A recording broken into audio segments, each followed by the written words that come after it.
जब हम अमीरों को देखते हैं तो अक्सर सोचते हैं कि काश हमारे पास भी इतना पैसा होता तो हम ये करते, हम वो करते।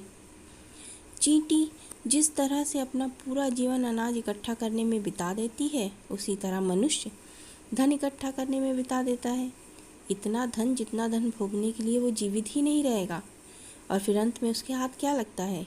कुछ नहीं। न तो यह धन आपको बीमारी से बचा सकता है, न शारीरिक कष्ट से, और न ही मृत्यु से। धन पर आधारित रिश्ते भी बनावटी ही होते हैं। ईश्वर आपको सच्चे दोस्तों और रिश्तेदारों की कंपनी दे। आज की हमारी कहानी का नाम है 3 बेटियों की माँ। पसंद आए तो आपको पता है कि आपको क्या करना है, लाइक, सब्सक्राइब और शेयर। एक के बाद एक जब संगीता जी ने 3 बेटियों को जन्म दिया तो उनकी सास उनसे नाराज़ हो गई। पर संगीता जी के पति सुभाष जी ने हमेशा उनका साथ दिया और अपनी बेटियों का ख्याल रखा। वो तो हमेशा खुशी खुशी कहते थे कि जब से मेरे घर में ये लक्ष्मियाँ आई हैं तब से मेरे व्यापार में बरकत होने लगी है। पहली बेटी आभा के आने पर मैंने अपनी दुकान का उद्घाटन किया, दूसरी बेटी प्रभा के होने पर दूसरी दुकान, और तीसरी बेटी सुधा के जन्म के बाद तो मैंने बहुत बड़ा घर भी खरीद लिया। वाकई बेटियां लक्ष्मी होती हैं। आज सुभाष जी का अंतिम संस्कार करने के बाद संगीता जी परेशान बैठी थीं।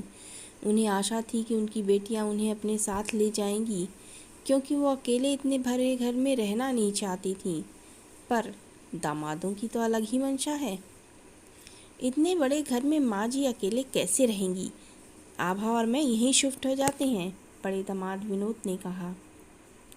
अरे आपका तो खुद बहुत बड़ा घर है भाई साहब, आपको किस चीज़ की कमी है? मेरा बिज़नेस कुछ ठीक नहीं चल रहा है, मैं और प्रभा यहाँ का बिज़नेस देख लेंगे, रंजीत ने कहा। वाह, आप क्यों पूरा बिज़नेस देखेंगे? इस जायदाद पर मेरी पत्नी सुधा का भी तो हिस्सा बनता है, हम दोनों भी यहीं रहेंगे, कुलभूषण ने कहा।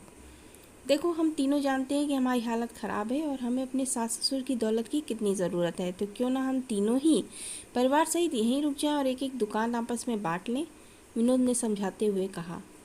तीनों दामाद सास को ये बात बताने गए।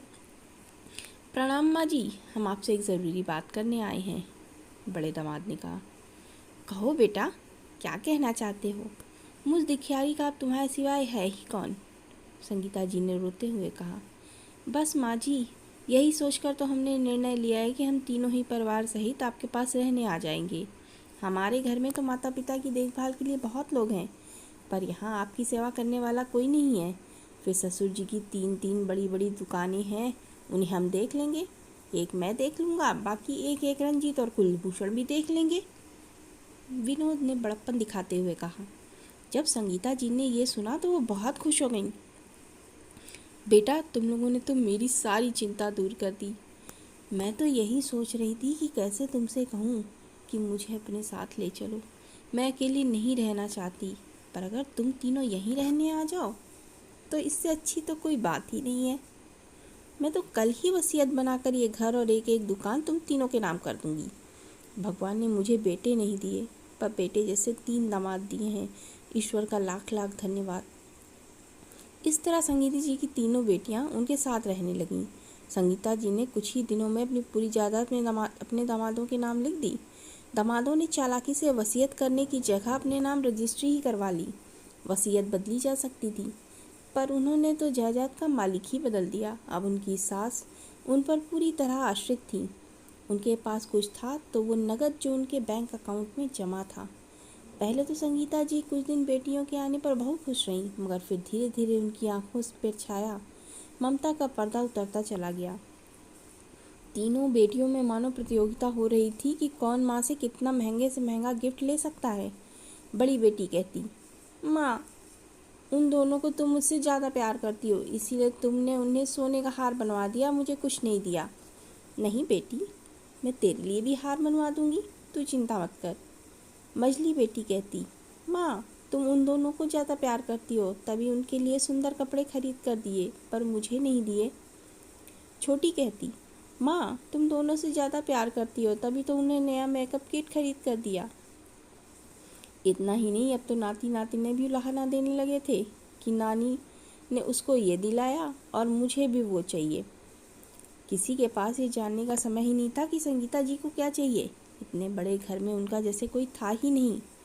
बेटियों और नाती पोतियों को कुछ मांगना होता तभी उनके पास आते। उनका ख्याल तो बस उनकी नौकरानी को ही था। वह उन्हें समय पर खाना पानी दवा दे जाती। दिन भर उनकी बेटियां घूमती फिरती और रात में साथ मिलकर सब खाना खाते। कोई संगीता जी को खाने के लिए पूछने ही नहीं आता। कहते माँ का खाना उनके कमरे में भेज दो, वो कहाँ ऊपर आकर परेशान होंगी। बात यहीं ख़त्म हो जाती। एक दिन बड़ा दामाद उनके पास आया और बोला, माँ जी, आपसे एक बात कहनी थी। कहो बेटा, क्या बात है? दरअसल मैंने अहमदाबाद से एक बहुत बड़ा ऑर्डर मंगवाया था जो आ चुका है। इससे दुकान में नया और बेहतर माल उपलब्ध होगा और मेरी दुकान भी खूब चलेगी। वाह, ये तो अच्छी बात है। तो तुम मुझसे क्या चाहते हो? दरअसल मुझे 5 लाख रुपए चाहिए थे। अभी पेमेंट करना बहुत ज़रूरी है और मेरे पास पैसे नहीं हैं। जैसे ही पैसे आएंगे मैं आपके पैसे वापस कर दूंगा। हाँ हाँ, क्यों नहीं। मेरा और तुम्हारा पैसा अलग थोड़ा ही है।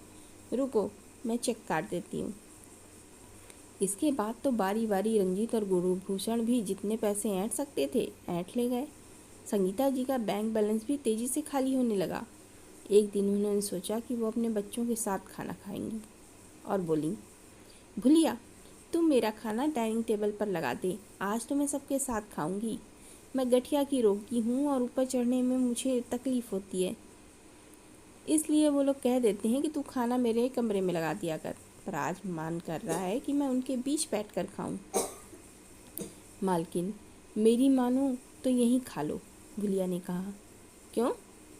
वो लोग तुम्हारे घुटनों के दर्द की वजह से नहीं बल्कि किसी और वजह से साथ बिठा कर नहीं खिलाते। किसी और वजह से? क्या कहना चाहती हैं? आप तो ममता में अंधी हुई पड़ी हैं। आपको दिखता ही नहीं कि आपके दामाद और बेटियां आपको कैसे बेवकूफ़ बना रहे हैं। अरे दामाद तो चलो पराए हैं, पर बेटियों को तो माँ का दर्द समझना चाहिए। चुप कर। खबरदार जो मेरी बेटी दामाद पर कोई इल्ज़ाम लगाया। अरे मुझ अकेली का वही तो सहारा है। वो लोग ना होते तो ये घर मुझे काट खाता। जाकर मेरा खाना लगा, मैं आती हूँ। फुलिया माफ़ी मांगकर चली गई। संगीता जी डाइनिंग टेबल पर पहुंची तो वहाँ सब लोग आपस में बातें कर रहे थे। कुछ बातें उनके कानों में पड़ी। अरे कुलभूषण, तुमने कल कितने रुपए बुढ़िया से झटके? मैंने तो नहीं लिए। 2 लाख लिए हैं, मेरे बिट्टू ने सुना था, आभा ने कहा। दीदी, तुम्हें क्या तकलीफ़ है? जीजा जी ने भी तो 5 लाख लिए थे मम्मी से, तब तो हमने कुछ नहीं कहा, सुधा ने गुस्से से कहा। अरे मैं तो कहता हूँ माई जी को पैसों की ज़रूरत ही क्या है, उन्हें अपनी जमा पूंजी भी हमारे बीच बराबर बांट देनी चाहिए, रंजीत ने कहा। सही बात है, हम तीनों कल ही माँ से इस बारे में बात करेंगे, आभा, प्रभा और सुधा ने एक साथ कहा। तभी खखारते हुए संगीता जी ने प्रवेश किया। अरे माँ जी, आप यहाँ? भुलिया, तूने उन्हें कमरे में खाना क्यों नहीं पहुँचाया? रंजीत ने पूछा। वो मालकिन बोली कि वो आपके सबके साथ बैठ कर खाएंगी। भुलिया ने कुर्सी खींचकर संगीता जी को उस पर बिठाया और उनकी थाली लगाने लगी। क्या हो गया, तुम सब रुक क्यों गए? तुम लोग भी खाओ, संगीता जी ने कहा। माँ जी, आप अपने कमरे में ही खा लिया कीजिए, आपको अक्सर खांसी जुकाम रहता है, कहीं बच्चों को भी हो गया तो परेशानी हो जाएगी, विनोद ने कहा। हाँ हाँ, बड़े भाई साहब ठीक कह रहे हैं, बच्चों में कहीं इन्फेक्शन न फैल जाए, रंजीत ने कहा।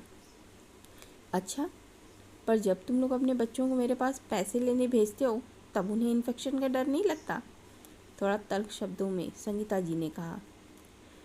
अरे माँ जी, आप तो बुरा मान गई, वैसे भी आपके घुटनों में दर्द रहता है, ऊपर नीचे करने से बढ़ जाएगा, कुलभूषण ने फिर मक्खन लगाया। तो डाइनिंग टेबल नीचे मेरे फ्लोर पर रखवा दो, इससे मुझे ऊपर नीचे नहीं करना पड़ेगा और मैं सबके साथ बैठकर खाना भी खा सकूंगी। अकेले मेरे गले से खाना नहीं उतरता। सब एक दूसरे का मुंह देखने लगे। अब क्या कहें? भुलिया, कल ही वॉचमैन और माली से कहला कि मिलकर ये डाइनिंग टेबल नीचे रखवा दें। ठीक है मालिकिन, हम कह देंगे। नहीं, ये टेबल यहीं ठीक है, हम ऊपर की मंजिल पर रहते हैं और हमें यहीं आराम रहता है, बड़ी बेटी आभा ने कहा। आभा, भूलो मत, ये मेरा घर है और मैं जो चाहूँगी वही होगा, संगीता जी गुस्से से बोली। मम्मी, भूल तो आप रही हैं कि आपने ये घर हम तीनों बहनों के नाम कर दिए है और दुकानें हमारे पतियों के नाम, तो अब ये घर हमारा है, प्रभा ने कहा। तुम तीनों मेरी वही बेटियां हो जो अपनी माँ के आंचल से चिपकी रहती थीं। तुम्हें आज अपनी माँ से कोई हमदर्दी नहीं रही? माँ, आपकी उम्र हो चुकी है, आपको 2 वक्त की रोटी मिल रही है, पहनने को कपड़े, रहने को लिए घर, अब आपको मालिकाना दिखाने की क्या ज़रूरत है, प्रभा ने कहा। दीदी चुप रहो, माँ से ऐसे बात मत करो। मम्मी, तुम्हें अकेले खाना खाना पसंद नहीं है ना? कोई बात नहीं, इन लोगों को इनकी डाइनिंग टेबल मुबारक। कल से मैं, मेरे पति और हमारी दोनों बेटियां आपके साथ नीचे बैठकर खाना खाएंगी, छोटी बेटी सुधा ने प्यार से कहा। तो रोती हुई संगीता जी के चेहरे पर मुस्कान आ गई। पर अगले ही दिन उनका ये भ्रम भी टूट गया कि कम से कम छोटी बेटी और दामाद को तो मेरी चिंता है। वो लोग तो उनके अकाउंट में पड़े हुए पैसे हड़पने की फिराक में नहीं थे। सुधा ने कहा, माँ, तुम तो देख ही रही हो, दोनों दीदियों के पास 2-2 बेटे हैं, पर मेरी 2 बेटियां हैं। कल उनके ब्याह के लिए हमें पैसों की ज़रूरत पड़ेगी। अब मैं तुमसे ना कहूँ तो किससे कहूँ? मैं, मेरी अच्छी माँ, अपने बैंक अकाउंट में मुझे या मेरी बेटी को नॉमिनी कर दो। सुधा के जाने के बाद जब भुलिया संगीता जी का बर्तन उठाने आई तो बोली, मालकिन, बुरा मत मानना, पर जो पैसे तुम्हारे बैंक अकाउंट में हैं, अब बस वही तुम्हारी जमा पूंजी है। अगर वो भी इनको दे दिए तो इनकी नज़र में तुम्हारी कोई कीमत नहीं रह जाएगी। अरे अभी से कह रहे हैं ये कि ये घर तुम्हारा नहीं है, फिर पैसे ले लिए तो कहीं घर से ही ना निकाल दें। तू ठीक कहती है भुलिया, मेरी आंखें खुल गई हैं। अब मैं तय कर चुकी हूँ कि मुझे अपने पैसों का क्या करना है। तेरी बेटी इंटर करना चाहती है ना? हाँ माँ जी, वो तो बहुत पढ़ना चाहती है, पर मैं उसे नहीं पढ़ा सकती। पर मैं तो पढ़ा सकती हूँ ना। आज से उसकी फ़ीस का पूरा पैसा मैं भरूंगी, वो जितना पढ़ना चाहे उसे पढ़ाना। मालकिन, कहीं तुम्हें ऐसा तो नहीं लग रहा कि मैं भी तुम्हारे पैसों के पीछे हूँ? नहीं रे, तूने तो मेरी बड़ी सेवा की है, कभी कुछ नहीं मांगा। अब मैं अपनी सारी जमा पूंजी का कुछ हिस्सा एक वृद्धाश्रम में दान कर खुद वहीं बस जाऊंगी। तेरी बेटी की पढ़ाई का पूरा खर्च उठा लूँगी और अपने पूरे पैसे कभी खर्च नहीं करूँगी। मैंने हमेशा पैसों से ज़्यादा परिवार को महत्व दिया। तेरी मालिक ने भी कितने प्रेम से तीनों बेटियों को पाला था, पर लगता है आज के ज़माने में पैसा ही सबका माँ और बाप है।